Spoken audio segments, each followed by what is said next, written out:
Hi friends, this is Ramnath. Welcome to the new 10,000 subscribers. நிஜமாங்க இந்த ஒரே வாரத்தில் 10,000 பேர் உள்ள வந்திருக்காங்க. கோல்டு என்ன ஆகும் அப்படின்னு போட்டது 1 மில்லியன் 10 லட்சம் வியூஸ் போயிருக்கு. நிறைய பேர் என்கிட்ட கேட்கறது, சார் ஏன் சார் லென்த் வீடியோ போட மாட்டேங்கிறீங்க, எல்லாமே ஷார்ட்ஸாக போட்டுட்டீங்க, 3 நிமிஷத்துக்கு மேலே உங்கள் வீடியோ எதுவுமே இருக்க மாட்டேங்குது அப்படின்னால் அதுக்கு ஒரு 2-3 காரணம் இருக்கு. ஒரு நொடி அப்படிங்கிறத எலான் மஸ்க் கூட உருவாக்க முடியாது. ஏன்னா நேரம் அப்படிங்கிறது அவ்வளோ முக்கியமான விஷயம். அதை போய் வியூஸ் போகணுங்கிறதுக்காக ஒவ்வொரு வீடியோவும் 10 நிமிஷம் 15 நிமிஷம் அப்படிதான் எல்லா யூடியூபரும் போடுறாங்க. ஏன் போடுறாங்க?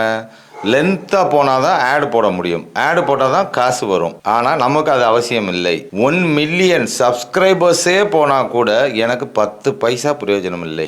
ஏன்னா நான் இந்த சேனலை மானிட்டைஸ் பண்ணலை. இன்னி வரைக்கும் மானிட்டைஸே பண்ணலைன்னா அப்புறம் எதுக்கு சார் இந்த சேனல் நடத்துறீங்க அப்படின்னா சேனல் டிஸ்கிரிப்ஷனில் போய் பாருங்க, தெரியும். என்னுடைய 20 வருடம் ட்ரேடராக மட்டுமே 20 வருட அனுபவம். மற்றபடி சின்ன 8 வயசாக இருக்கும் போதுலேருந்து அப்போல்லாம் ஆனுவல் ரிப்போர்ட் அப்படிங்கிறது வருது இல்லை, அது இப்போ நீங்கள் எல்லாம் மெயிலில் பார்க்குறீங்கல்ல, அப்படி வராது.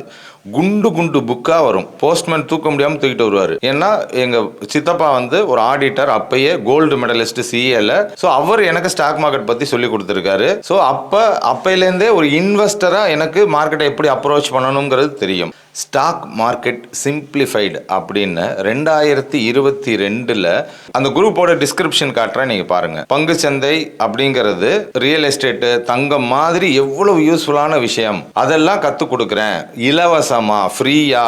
டிப்ஸ் கொடுக்கறதோ கிடையாது. நான் எந்த புரோக்கர்டையும் சப் புரோக்கர் கிடையாது, எந்த மியூச்சுவல் ஃபண்ட் ஏஜென்ட்டும் கிடையாது. என்னுடைய நாலேஜை ஃப்ரீயா ஷேர் பண்ணிட்டு இருக்கேன். அப்படிங்கும்போது மியூச்சுவல் ஃபண்டு பற்றிய விழிப்புணர்வுன்னு சொல்லியிருக்கேன். அப்போ மியூச்சுவல் ஃபண்ட் அப்படின்றது என்ன அப்படின்னா, மியூச்சுவல் ஃபண்டில் என்னென்ன பிளானை செலக்ட் பண்ணலான்னு சார் சொல்லுவார் போல இருக்கு. தயவு செஞ்சு அந்த மாதிரிலாம் கற்பனை பண்ணி கொள்ளாதீர்கள். முதல்ல அந்த எஸ்எம்எஸ் குரூப்குள்ளே வாங்க, நான் தெளிவாக சொல்லித்தரேன். உங்கள் ஊர், உங்கள் பேர், I wish to join in SMS group. எஸ்எம்எஸ்னா என்ன? Stock market simplified. அதை இன்னும் சிம்பிளிஃபைடு ஆகி தான் எஸ்எம்எஸ். ஸோ இதை மட்டும் நீங்கள் மெசேஜ் பண்ணுங்கள். மிச்சதெல்லாம் வாட்ஸ்அப்பில் பேசிக்கலாம். ஏன்னா யூடியூப்பில் நிறைய பேச முடியாது. ஏன்னா அந்த செபின்னு ஒருத்தங்க கட்டம் கட்டி ஒரு நல்லதையும் பண்ண விட மாட்டேங்கிறாங்க. எனக்கு ராமமூர்த்தி அப்படிங்கிற எங்கள் சித்தப்பா சொல்லி கொடுத்தாரு. உங்களுக்கெல்லாம் ராம்நாத் தான் சித்தப்பா.